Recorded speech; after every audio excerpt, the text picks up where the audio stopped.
Your Excellency, Prime Minister Boris Johnson, distinguished delegates, media के हमारे साथी, नमस्कार। सबसे पहले मैं प्रधानमंत्री बोरिस जॉनसन और उनके डेलीगेशन का भारत में हार्दिक स्वागत करता हूं। प्रधानमंत्री के रूप में भले ही यह उनकी पहली भारत यात्रा है, लेकिन एक पुराने मित्र के रूप में वे भारत को बहुत अच्छे से जानते हैं, समझते हैं। पिछले कई वर्षों से भारत और यूके के संबंधों को मजबूत करने में प्रधानमंत्री जॉनसन की बहुत महत्वपूर्ण भूमिका रही है। इस समय जब भारत अपनी आज़ादी का अमृत महोत्सव मना रहा है, प्रधानमंत्री बोरिस जॉनसन का यहाँ आना अपने आप में एक ऐतिहासिक पल है। और कल तो पूरे भारत ने देखा है कि आपने अपनी भारत यात्रा का शुभारंभ साबरमती आश्रम में महात्मा गांधी को श्रद्धा सुमन अर्पित करके किया। फ्रेंड, पिछले साल हमने दोनों देशों के बीच कॉम्प्रिहेंसिव स्ट्रेटेजिक पार्टनरशिप की स्थापना की थी और इस दशक में अपने संबंधों को दिशा देने के लिए हमने एक महत्वाकांक्षी रोड मैप 2030 भी लॉन्च किया था। आज की हमारी बातचीत में हमने इस रोड मैप में हुई प्रगति को रिव्यू भी किया और आगामी समय के लिए कुछ लक्ष्य भी तय किए। फ्री ट्रेड एग्रीमेंट के विषय पर दोनों देशों की टीम्स काम कर रही है। बातचीत में अच्छी प्रगति हो रही है और हमने इस साल के अंत तक एफटीए के समापन की दिशा में पूरा प्रयास करने का निर्णय लिया है। पिछले कुछ महीनों में भारत ने यूएई और ऑस्ट्रेलिया के साथ फ्री ट्रेड एग्रीमेंट का समापन किया है। उसी गति, उसी कमिटमेंट के साथ हम यूके के साथ भी एफटीए पर आगे बढ़ना चाहेंगे। हमने रक्षा क्षेत्र में सहयोग बढ़ाने पर भी सहमति व्यक्त की है।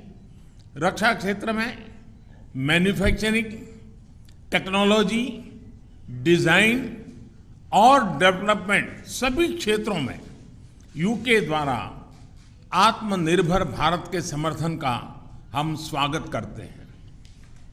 फ्रेंड्स, भारत में चल रहे व्यापक रिफॉर्म्स हमारे इंफ्रास्ट्रक्चर मॉडर्नाइजेशन प्लान और नेशनल इंफ्रास्ट्रक्चर पाइपलाइन के बारे में भी हमने चर्चा की। हम यूके की कंपनियों द्वारा भारत में बढ़ते निवेश का स्वागत करते हैं और इसका एक उत्तम उदाहरण हमें कल गुजरात में हालोल में देखने को मिला। यूके में रहने वाले 1.6 मिलियन भारतीय मूल के लोग समाज और अर्थव्यवस्था के हर क्षेत्र में सकारात्मक योगदान कर रहे हैं।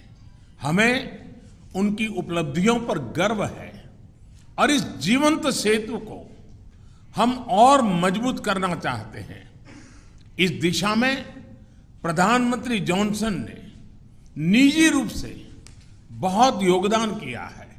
इसके लिए मैं उनका अभिनंदन करता हूं।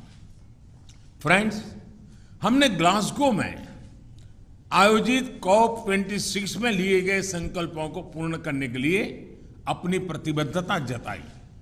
आज हमने अपने क्लाइमेट और एनर्जी पार्टनरशिप को और अधिक गहन करने का निर्णय लिया।